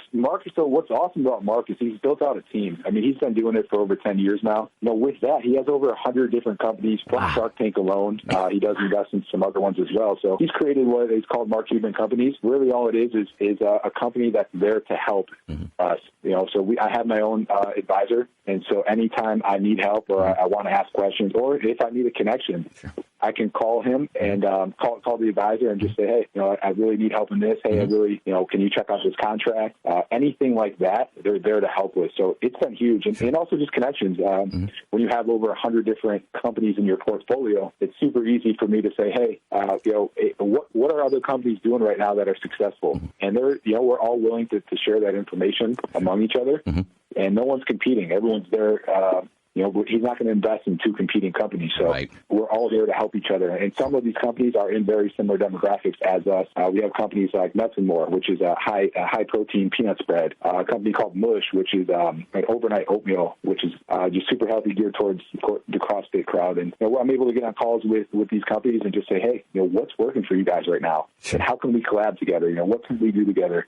Let's share, let's share audiences. Like, how can we do that? Let's do some giveaways together. So that's been a huge help for us. And Mark definitely is a huge help. And it's awesome that we're right here in Dallas together. Sure, absolutely. Hopefully he throws you a free luxury box every now and then for a Mavs game too. That's all included. That's all included. Beautiful. I just don't take advantage of it. What is you talked about the main product that really got the company off the ground and started. What are some of the most popular products that Ice Shaker has right now? Yeah, so we have, we started with a 26-ounce bottle, which is pretty much the standard size shaker bottle that you're going to see. What we did was, we immediately recognized that our audience and who was actually buying the product was mostly the female demographic, and they were buying it for their husbands or their kids or even their grandkids. So we immediately started trying to figure out the best way that we could also provide products for the females that were buying our product as well. So we started coming out with what we call them skinny tumblers. So super easy to hold if you have a smaller hand. It fits into those smaller size cup holders as well. Other than that, another really big launch that we had recently was just a new lid. So we were able to take our 26-ounce bottle and take it from a shaker bottle to more of like a coffee / tumbler type of bottle just by swapping out the lids, and that has been super successful for us as well. All right, so my next question here, Chris, is what is the Gronkowski family relationship like with the city of Buffalo? Because obviously you guys were born and raised near Buffalo, went to high school in Williamsville, not too far outside of Buffalo, and then in the NFL, obviously, brother Rob went on to be a thorn in the side of the hometown team, the Buffalo Bills, for many years with the New England Patriots. But I was just curious, now that Rob has been out of the league for a little while and is down in Tampa Bay now and all the dust has settled, what is the relationship like between the Gronkowskis and the city of Buffalo? Yeah, I think it's pretty good. So Rob, what people don't understand is that he doesn't have a choice on where he got drafted. Right. At the end of the day, the Bills actually took a D tackle the pick before Rob was taken. So they did have the pick before he got drafted. They had the 51st pick. He went 52nd overall. So a lot of people say, he's a traitor and all this stuff, and it's like, hey, at the end of the day, he had no option, and at the end of the day, the Bills did. Right. And they passed up on him. Sure. So that was one thing. We grew up Bills fans. We love the Bills. My dad went to every Super Bowl. He hung, the seat cushions on the wall. So we went to all the Jim Kelly camps. We went to the games. We cheered him on our whole life, and we grew up a diehard Bills fans. So our brother Glenn, he had an option when he went undrafted, and he chose the Bills, and he went for a year, and he played with the Bills. So we've always loved Bills Mafia. I'm always tweeting and hyping them up and posting about them because it's the energy that we had growing up and still have. When we see people jumping through tables, we're like, yep, that is exactly what we did throughout high school and through college. I mean, I don't know. Glenn's probably went through 10 tables himself, and I think that's why he chose the day. Right. It was almost a tradition when we visited Glenn in college that we were going to put him to a table. We put Gord to a table, our oldest brother. I mean, it was a guarantee that someone was going to a table when we went to visit Glenn in college. So I think we have a great relationship. My dad's been there his whole life. I call him Mr. Buffalo. He knows everyone in town. He loves the city. He always talks about how, he wants to go down south and get out of the cold weather and all this stuff. And, he goes and buys, he goes and rents places in Elkville and all that. I'm like, you're not going anywhere. He loves it. He absolutely loves it, and I think he's going to be there his whole life. You caught a touchdown in the NFL with the Dallas Cowboys from Tony Romo. You still have that football? Yes, I do. Good for you. So real quickly, and you can't believe everything you read on Wikipedia, but real quickly, I was looking at your guys' numbers from the combine and pro day. So bench press, 40-yard, and vertical. I have you, Glenn, and Rob's. I don't have Dan's. Do you guys ever compare those or say, hey, I did more reps than you, or my vertical's higher? I know you guys are competitive. Yeah, for sure. Man, I still, to this day on pro day, I swear I outran Rob, but somehow he came in at a faster time. So I'm not sure how that happened. No, we are super competitive. When we really, in high school, we had a speed coach. And that's really when the fastest was figured out, because we ran every summer, all five of us. And we'd go against each other every single day. Sure. And it was kind of, every day was kind of a new day. Yep. So we're all very similar in speed and everything that we do. Yeah, we compare. Obviously, it's hard to compare anything to Rob. So we find other ways to compare it. Sure. So I was asked this question, who was the better football player? And, at the end of the day, I told him that, my average when I rushed the ball in the NFL was over 3 yards, and his rushing average is 1. So, I just look at the numbers. That's right. That's all I saw. So. Well, and what I'm looking, the better player was. Listen, Chris, I know Rob might have more Super Bowl rings than you. I'm looking at your pro day stats. You had a higher vertical, and you did more bench reps. So you beat him in those areas. Listen, thank you so much. Continued success to you and your wife with Ice Shaker and the rest of your brothers and your sister. I know there's Gronk fitness equipment as well. You guys have really become entrepreneurs in your post-playing career. Glenn, as you mentioned, your brother Dan, Rob, all played in the NFL. Your brother Gordy was a Major League Baseball player. You guys are the first family of football in Western New York. The community in Western New York is extremely proud of you guys and follow you guys. So thanks so much for coming on, Chris. Continued success, and we'll get you on again sometime. Absolutely, guys. Thank you. There you go. Chris Gronkowski and the Gronkowski family from Williamsville, New York, up there by Buffalo. He played in the NFL for the Dallas Cowboys, the Indianapolis Colts, the Denver Broncos, and the San Diego Chargers. Caught one touchdown, and that was from Tony Romo when he played for Dallas. You can go to iceshaker.com, get a very cool gift, whether it be maybe a little belated for Mother's Day, or maybe you got a Gronk fan in your family for Father's Day, and you can get a personalized ice shaker. So that would make a very cool gift. Let's take a break. We'll be back right after this.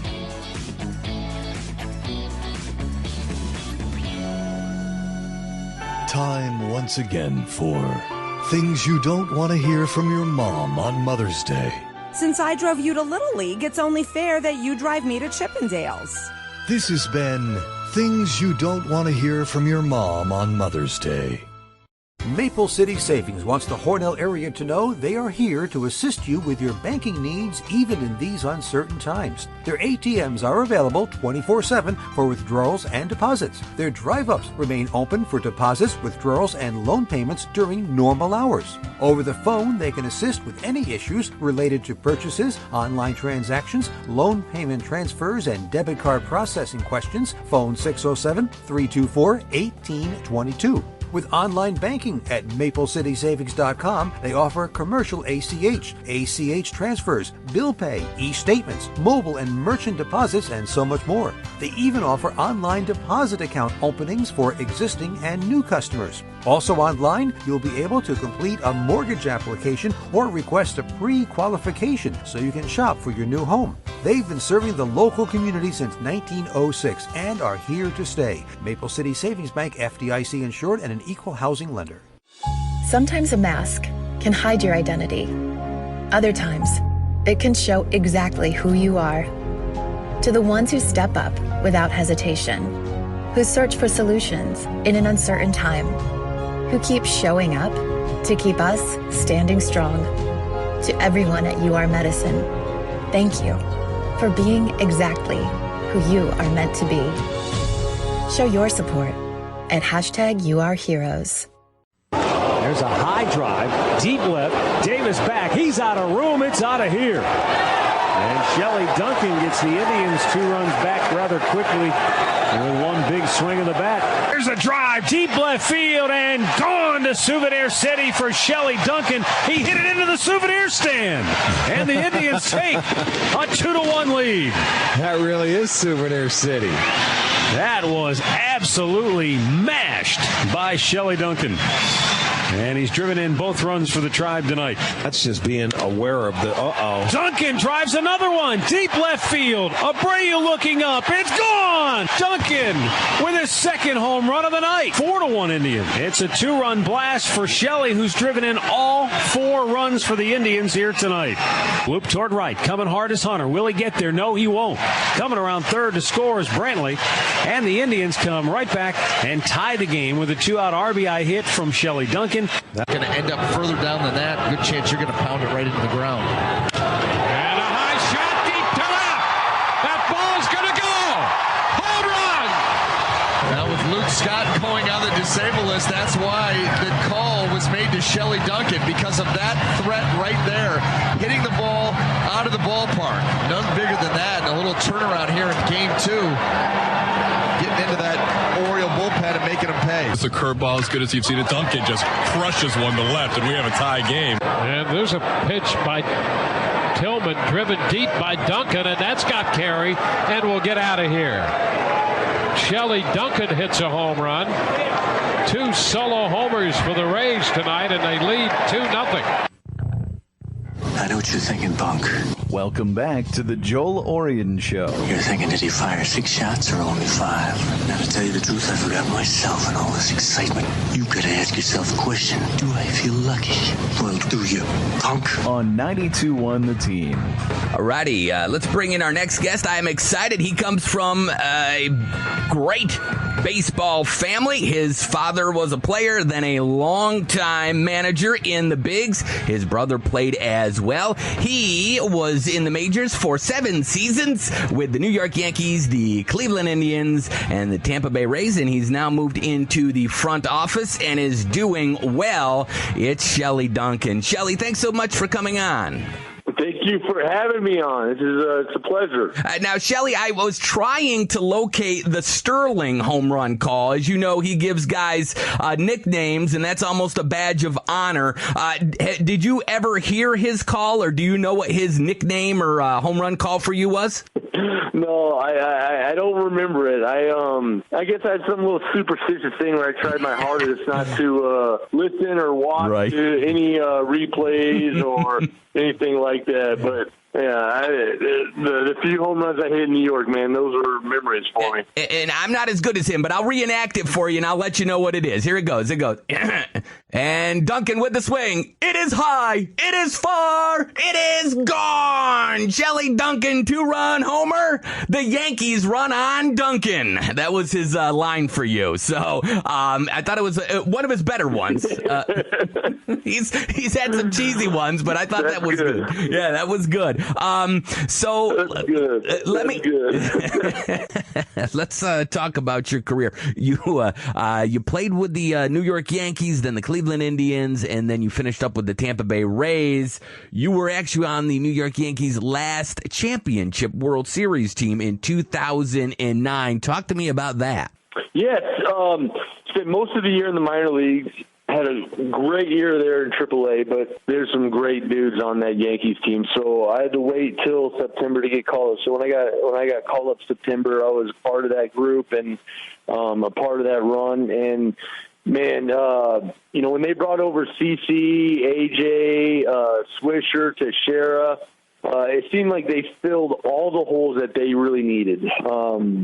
on the mound with AJ and CC, it was exactly what that team needed. In the clubhouse, you had Swisher taking a lot of the pressure off of a lot of other guys with his personality and the leadership and stability that Teixeira gave over at first base. It really filled all the holes, and it allowed Jeter, A-Rod, everybody else just to do their thing. And it was a great team. It was a great season, and I was very fortunate just to be a part of it for that short time I was. Well, you just mentioned one of your teammates, Derek Jeter. He has been inducted into the Hall. Hasn't done it yet because the ceremonies have been postponed. Talk to me about your time playing with Jeter. What did you learn from him? Obviously, he was a grizzled vet by that time when you joined them. But your thoughts on him and on the field and in the clubhouse as a leader and as a person? Yeah, you know what?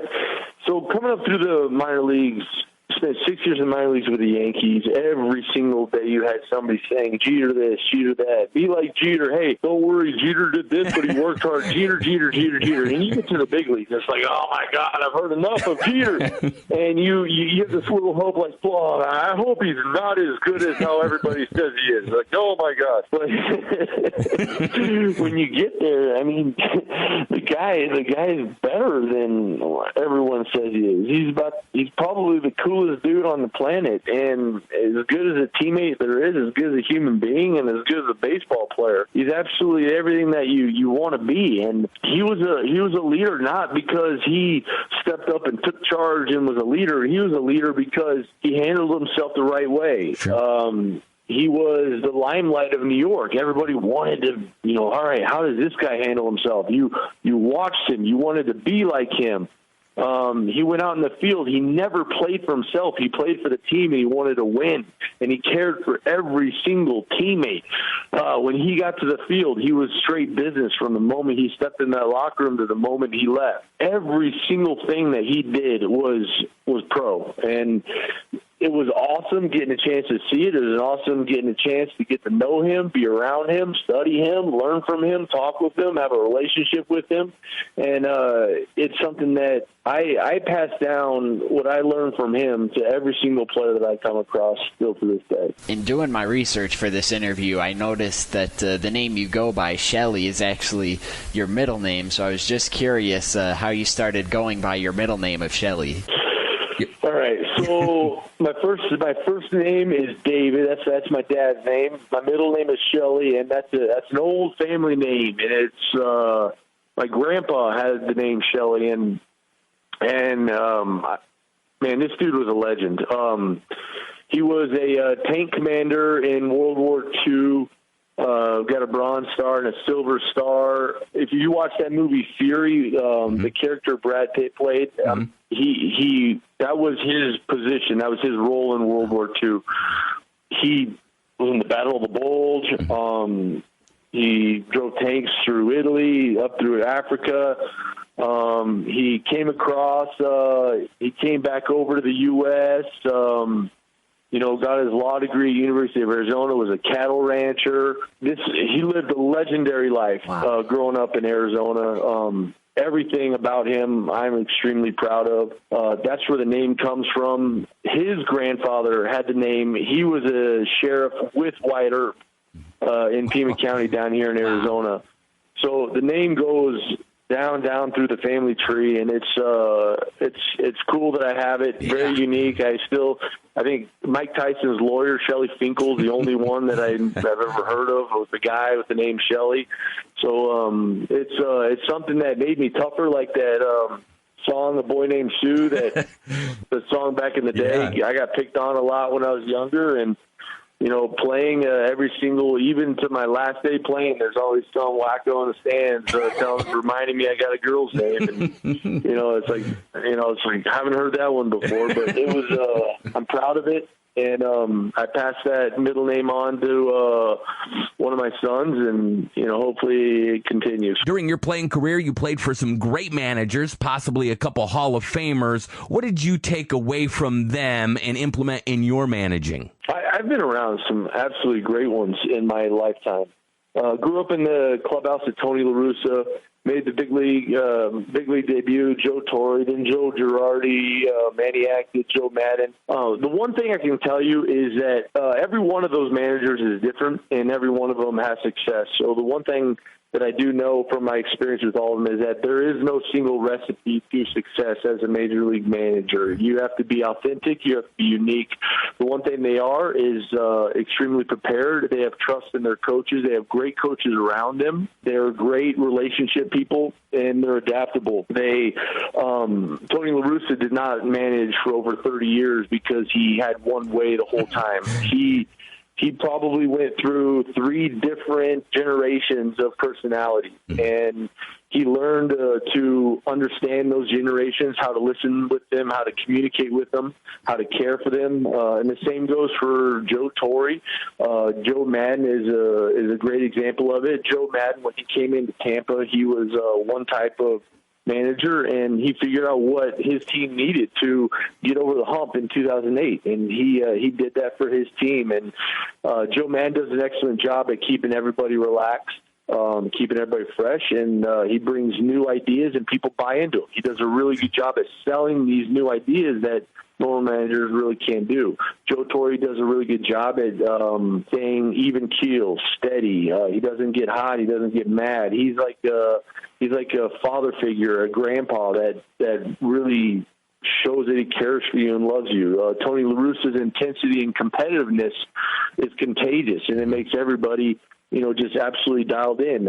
You hear from tons of players that have played for La Russa, they feel like they're in every single game, no matter, 6th inning, 7th inning, like they're going to be in every single game. They're going to have a chance to win. Mm-hmm. So they have that competitiveness and fire and that fun. Joe Girardi is about as prepared as anybody. Joe Girardi is one of the smartest people that I've ever been around, and there's not a moment in the game that Joe Girardi isn't prepared for and ready for, and he's one of the best strategists, and he's a lot of fun to pay attention to and watch. And Manny Acton, he's a really good baseball guy. Manny Acton had problems, and he got fired in Cleveland, fired in Washington. There's probably some personality problems or relationship problems that he struggles with, but Manny Acton knows a lot about baseball. And it's a lot of fun to talk with Manny about baseball, learn from him. He's got a really long history as a minor league manager and coach and a big league coach. And so there's been some great ones. And, fortunate enough to work under Charlie Montoyo. I played for Charlie in Toronto, or I played for him in Durham in AAA in 2013. And he was one of the most caring people that I've ever been around in my life. He's very empowering. He has an ability to make everyone feel like, they're a part of the family, and he allows that clubhouse just to take charge of himself and run. And he does it in Toronto. And when these guys mature and they really develop into themselves, it's going to be the absolute perfect fit for this group. And so I'm very lucky with the managers that I've had a chance to be around in my life. Shelly, you've kind of been on both sides of the spectrum when it comes to baseball. You've played the game as well as coached, and now you're currently in the front office of the Toronto Blue Jays. And you kind of mentioned earlier on in the interview some of the different aspects of those different positions, but I was just curious, which part of your career did you enjoy more, or have you enjoyed more? Did you enjoy your time more as a player, or have you enjoyed some of these post-playing ventures that you've undertaken, such as coaching and being in a front office? I don't think there's anything else in the world that'll give you an adrenaline rush of hitting a home run in the major league. There's no better feeling in the world. I can't imagine it. Especially a big one. I remember in 2011, I hit a home run, just a regular old home run in the regular season in Kansas City, and I came to the bench, and Jim Tomey, tells me that. He goes, isn't it the greatest feeling in the world, hitting a home run in the major league? And this is a guy who hit over 600 of them. Right. And it's the truth. Yep. It's the truth. You step up in a major league box, and you have 30, 40,000 people. You feel their eyes on top of you. You feel the energy. You feel the moment. You have, only 4 at-bats that day, and how precious they are and how much time you prepare for them. That's a feeling that is unmatchable. And I challenge anyone in the whole world to find something better than that, because I don't really think there is. And there's a reason why guys put in the work they do for those 4 special at-bats, is because they're absolutely addicting, and they're about as fun as can be. So to answer that question, there's nothing in the world that can beat that. Every other position that I have is extremely satisfying and fulfilling, and it's a lot of fun. And I could find little nuances out of every single one of them that I enjoy every single day. As a manager, those yes or no decisions, those butterflies that you get in your stomach when you need to make a call right there, and you only have 2 seconds to do it, and the game can swing one way or the other based on that decision. That's a lot of fun, to feel that pressure. Sure. Those ups and downs, when those feelings of success and those lows of failure, like, there's nothing in the world that you can do outside of sport where you can feel those. And, that's a fun one. And in the front office, that, ability just to see everything working together and being able to attack little problems and learn the learn and the growth part of being in the front office right now is the fun part. My heart is down there in the dugout and on the field, but I think that in the long run, I will be better at that position with everything I'm learning up here right now and the relationships that I'm building with these guys. It's I never knew how smart these people were in the front office until I've been around them. And how much fun they are to be around too. And it's something that this experience is going to be one that I'm going to remember forever, because it's truly a fun time. On the phone with us, former New York Yankee, Cleveland Indian, Tampa Bay Ray, and now in the front office of the Toronto Blue Jays, Shelley Duncan. Shelley, it's a weird time we're in. You guys were just about ready to get underway. Spring training essentially was kind of winding down, and then it all had to be put on pause. Talk to me about this Blue Jays team this year. Of course, you're in that AL East, and that is never easy with the Yankees and the Red Sox. The Rays are no longer a doormat, and the Orioles. Your thoughts on this year's Blue Jays team as constituted going into the season, whenever that may start? This year's a year where you have a bunch of young, talented baseball players that are really going to feel a part of the league for the first time. Last year, you had a lot of guys break in and they're trying to just establish themselves or, get their feet wet, get comfortable. But this is the first year where they're going to walk in from day one and really feel like they're big leaguers. And you're going to see a year of growth. You're not going to see these guys absolutely ready to go out there and win the AL East, but you're going to see a big year of growth. And we had a big free agent signing in Ryu. He's going to really help out this starting staff. We got Giles at the closer, and we have some other solid starters, and we got some holes that we need to fill. But what you really see is you got the Kevin Biggio, the Bo Bichette, the Vladimir Guerrero. You got those 3 guys. They're on every single poster in Toronto right now, but for a reason. They're absolute studs. And, you have some really good complementing pieces on the team as well. You got Danny James behind the plate who, was a Gold Glove caliber catcher. He underperformed last year offensively. He's got a lot more in the tank, and he's going to have a great year. You got Rowdy Tellez, who's got a lot of pop at first, who's got potential to be a, really good power hitting first baseman. Randall Grichuk, he's got a lot of potential, good defensively and right. He's got some power. He can do a lot of things. Trying to figure out center field, left field. Teoscar Hernandez is out there. He's got all kinds of ability. He made great strides last year with his play discipline and his consistency. So it's going to be a great year moving forward for the Blue Jays as a whole. You have a young team that's going to really develop together, and you kind of look at teams in the past that have done this. You look at, a team I was a part of with that Indians team in the early 2010s, where you got, Kipnis, Brantley, Chisenhall, Santana, that group of guys. The Royals end up winning the World Series when they have Hosmer, Gordon, and that group. Astros, same thing. Well, the Blue Jays have built that right now, and you're starting to see this is probably second year of the whole project, and you're going to see these guys come up together and be a real force in the American League East for a long time. Shelly, Girardi was on WIP in Philly this week. He said he's heard rumblings and rumors from the ML office that possibly in June, a shortened spring training sort of thing, and then opening day July 1st. Two-part question. What have you guys heard? I know it's fluid. It changes weekly, daily, hourly. What have the Toronto Blue Jays heard, and how long do you think you guys will need, or the players will need, to get ready for whenever an opening day will be? I think Girardi is very accurate in saying that it's rumblings and rumors. What I've heard is the same thing. I've heard that Major League Baseball needs to, these are all rumblings and rumors too, that they need to kind of get a PR feel from the public on what they're going to think about the players coming back, because the players are going to need a lot of testing. There has to be a lot of testing available just for the general public as well, because you can't have Major League Baseball just, hogging all of the testing that is needed. So there needs to be some positive PR from on that aspect.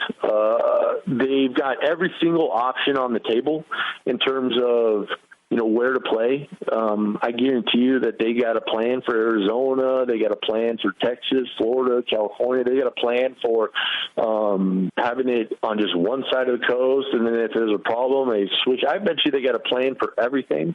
And as soon as the local governments give the okay, as soon as the federal government gives the okay, they're going to try to implement these things. But the biggest hurdle is that agreement with the Players Association. And you have a lot of players that are really opposed to leaving their families and being secluded from them. You really need to figure out that hurdle, that obstacle. So what I really think that you're hearing right now is they're leaking out some of their plans to try to get a feel of what the public, how the public feels about the whole thing going forward. And they're going to be working extremely hard with the Players Association right now to get support, because you can't get spring training started and have a bunch of grumpy players be a voice against this whole thing, because that's just not going to look good for baseball. So they're going to work hard on trying to make everything look good, work well logistically, and make sure that everybody is safe first most. Shelly, finally, I just want to ask you about one of your stats. Now, you mashed 43 home runs, 200 hits, 114 RBIs, but I don't want to talk about your favorite home run. I want to. You don't have to tell me about all of these, Shelly, but pick one of your favorite stolen. Now, you have 2 stolen bases, so I'm wondering which one is your favorite stolen base. I don't even remember them. I know they both. I know both of the stolen bases weren't just straight steals. Oh. They were either a hit and run that was missed by the hitter, and the other was a 3-2 pitch, 1 out. You're just running. Right. My favorite one out of both of those, it was I got caught stealing one time, sliding in feet first. And it was on a 3-2. It was a 3-2, 1 out. And I slid in feet first. And I swear to God, if we had replay back then, I would have been safe. But I was out. And Lou Martin tells me, he's like, dude, you're always out when you slide feet first. Umpires like think you're out. You got to slide head first, man. When you slide head first, they think you're safe. I'm like, all right, I'll do it. So the very next time is 3-2, 1 out. Hitter swings and miss, and I'm stealing, and I go in head first. And I swear to God, if they had replay, I would have been out. But I went in head first, and I was safe. And I was like, whoa, you're right, man. Right. I know it's right. I always felt like I could do it, but they never just trust me. Like, no. Sure. Base to base, and I was fine with that. I'm a big, even as a manager, I'm a big believer in and don't make outs on the bases. Right. Do not make outs on the bases. That's just a waste. So, I'm fine with that. But my last question, obviously there was the steroid period. I think that's calmed down now. There's more testing that seems to be under control. The newest thing is the sign stealing. Your thoughts on that? And, I've been asking players, I asked Jim Leyritz this, when you were a player, if you had an option and it was legal in the league to take a performance-enhancing drug that didn't have negative side effects, and it was,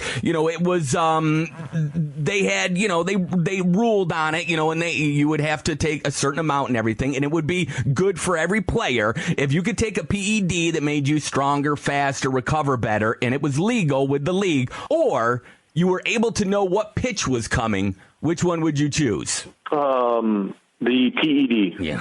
Yeah, that's what I thought. Yeah.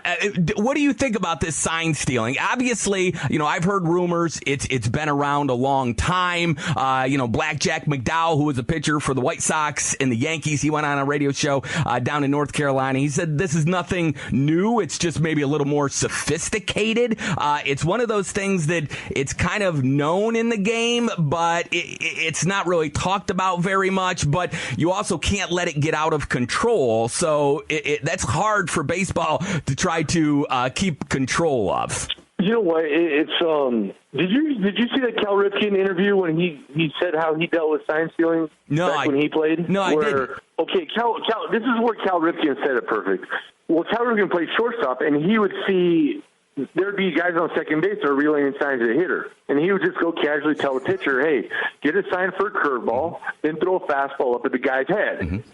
That will stop the sign stealing. That boom right there. Yep. Nobody will look at the guy at second. We do not trust him. That's right?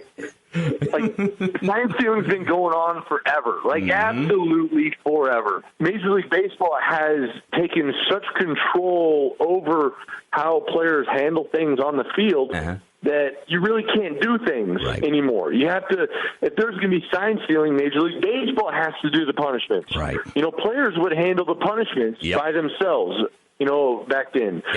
There's so much technology right now. If you don't have rules, we're going to try to, people are going to try to figure out ways to get an advantage. Mm-hmm. They go to the edge where the rules are, and they just sit there on they put their toes on the line. Okay, hey, the rules say I can do this. Right. You never said I can't, that's natural. That's what, I think in every sport there is, the most ruthless competitors will try to do that. Mm-hmm. It's just that, usually players, they find a way to police it themselves. Right. If they hear rumors, they'll drill a guy, it's just, Major League Baseball has taken such control over policing the players that the players can't really take control of that anymore. But that was always the best way to do it. It always happened, and as soon as a player doesn't trust that a guy is giving them the right sign, nobody wants to know the sign. I don't want to get messed up. Right. I don't want to think a curveball's coming and I get a fastball by my head. Right. But that's where we are. But going back to that question, you take a PED, you're feeling good every single day, and you can go out there and play defense, run around, slide. You're not sore, versus 4 at-bats, you might get a fastball. You don't know if you're right. That's a huge difference right there. But what Houston was doing, that was every team was following the rules. They were blatantly stepping over the line with those rules, and they were kind of rubbing it in everybody's faces. Mm-hmm. That was Bush. Mm-hmm. That was kind of Bush League. Right. What Boston was doing, that new report. Yep. Those were guys that had their toes on the line right there. Yeah. So there was a big difference between those two, and I guarantee you that there's going to be teams out there just trying to find ways to do everything they can that just doesn't cross the line, but it's never going to stop. That's just how baseball is. In the 2004 World Series, St. Louis is playing the Red Sox. Yadi Molina is a rookie.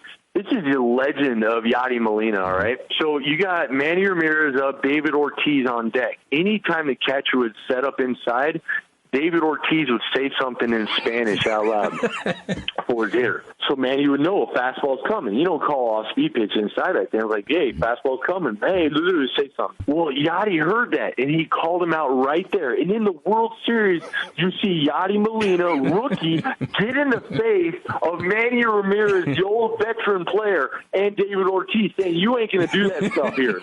Not on me. Not when I'm behind the plate. Right. And that's the legend of Molina right there. And it's exactly what a good catcher would do. Shelly, listen, it was amazing talking with you. Thanks so much for all of your time. Be good, stay healthy, and continued success with your career and your family. All right. Thank you, guys. Thank you for everything. There you go. Shelly Duncan, former big leaguer, won a World Series in 2009 with the New York Yankees, then went on to play for the Cleveland Indians and finished his playing career with the Tampa Bay Rays. He's now in the front office with the Toronto Blue Jays organization. Let's take a break. We'll come back, wrap this thing up on 92.1 The Team right after this.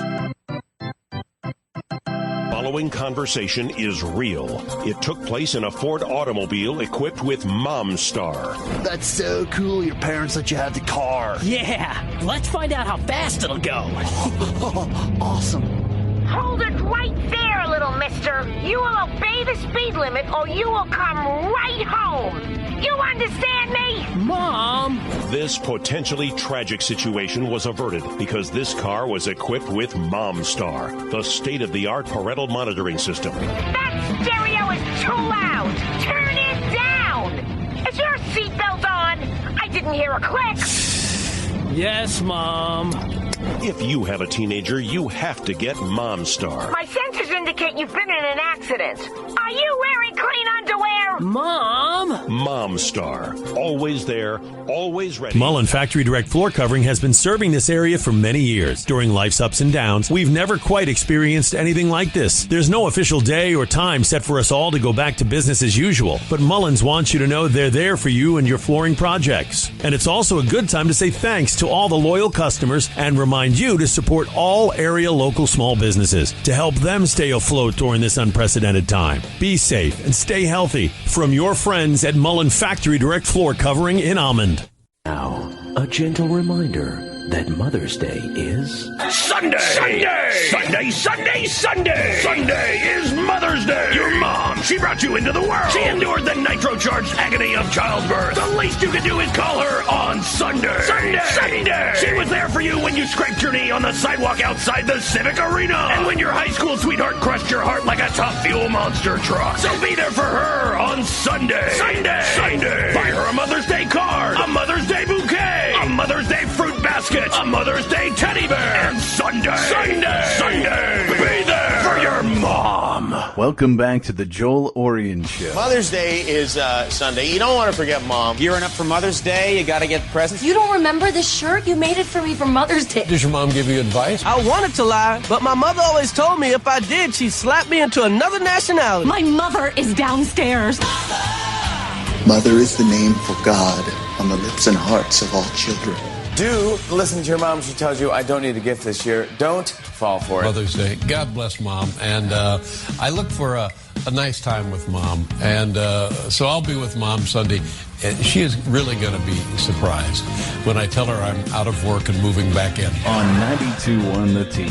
All righty, we're just about out of here. Tanner, why don't you go ahead and ask that Tanner trivia question one more time? All right, so the trivia question for today, more baseball. Which Baltimore Orioles manager was ejected from a record 91 games? Your choices are Paul Richards, Mike Hargrove, Earl Weaver, or Hank Bauer. I'm going to go with Earl Weaver. Ding, ding, ding. We have a winner. That is correct. He managed the Orioles for 17 years and was ejected from a major league record 91 games. Ooh. He was also once ejected from both games of doubleheader ones. All right. And finally, Tanner, today in sports history? Today in 1959, Dorothy Rigney, husband John, and Hank Greenberg resigned from the White Sox. In 1973, for the second time, Johnny Bench hit 3 home runs in a game. And in 19 1987, Oriole Eddie Murray became the first to switch hit home runs in 2 consecutive games. Looking at birthdays today, in 1985, former Pro Bowl offensive lineman Jake Long, number 1 overall pick in the 2008 NFL draft to the Miami Dolphins, also played for the St. Louis Rams, and born on this day in 1993, former New York Jet and current Carolina Panthers wide receiver Robbie Anderson. And that does it for today in sports history. All right. Great job, Tanner. I appreciate it. Thanks so much. Enjoy the rest of your weekend, and we'll chat with you next week, okay? All right. Try not to embarrass me so much next week. Well, listen, don't get too upset and too down on yourself that you failed the Wonderlic test today. Listen, I've made a career on embarrassing myself on the radio. You'll get used to it. Don't worry. All right, that does it for us, everybody. We're going to boot Scoop Boogie on out of here. Want to thank our guest, Jared Diamond, national baseball writer for the Wall Street Journal. You can check him out on Twitter at Jared Diamond. The Gronk, Chris Gronkowski, Gronk number 3. He is one of the Gronkowski bros from Williamsville. Chris is in Dallas now running Ice Shaker. He is one of the Gronkowski brothers, Dan, Gordy, Glenn, and Rob Gronkowski as well. You can follow Chris Gronkowski on Twitter at Chris Gronkowski and check out their product at iceshaker.com. And finally, Shelly Duncan, former major leaguer for the New York Yankees, Cleveland Indians, and Tampa Bay Rays. He's now in the front office of the Toronto Blue Jays. You can follow him on Twitter at ShellDunk. That's ShellDunc. Alrighty, that does it for us. I hope you are able to spend time with your mom tomorrow, or if you are a mother, I hope you get to spend time with your kids, no matter how, whether it be in person or virtually on FaceTime, Skype, or Zoom. Have yourself a wonderful Mother's Day tomorrow. And if you're not lucky and blessed enough to have your mom still with you, then spend some time tomorrow thinking of her and honoring her. All right, that does it for us, everybody. Be good. If not, have fun trying. We'll catch you on the flip side. I'll call you tomorrow, Mom. I love you. I'm gone. Thanks for listening. Be good. What a special friend you are. Now it's time for so long. But we'll sing just one more song. Thanks for doing your part. You sure are smart. You know, with me and you, we can do anything that we want to do. Wow. Bye-bye. See you later. I'll be back. See you then. Bye. Hasta la vista, baby. Ladies and gentlemen, that concludes today's broadcast. Thank you for listening to my son, because without you listening, he would still be living at home.